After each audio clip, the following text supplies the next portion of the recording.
बान नैना से चलावेलू नहीं मलहम तू लगावेलू कि बान नैना से चलावेलू नहीं मलहम तू लगावेलू। डीजे अमित तिवारी अपहर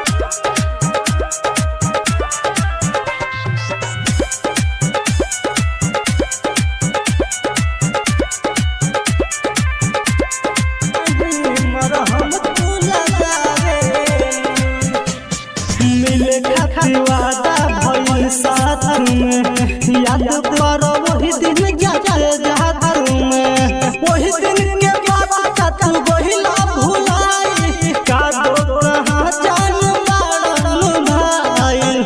भेजी माया से खतना आवेलू हो भेजी माया से खतना आवेलू हो कि बान नैना से चलावेलू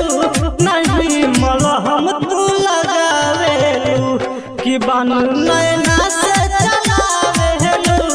नहीं मलहम तू लगावेलू। डीजे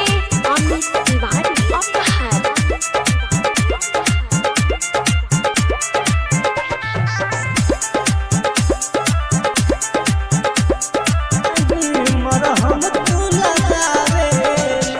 मुश्किल के तोहरा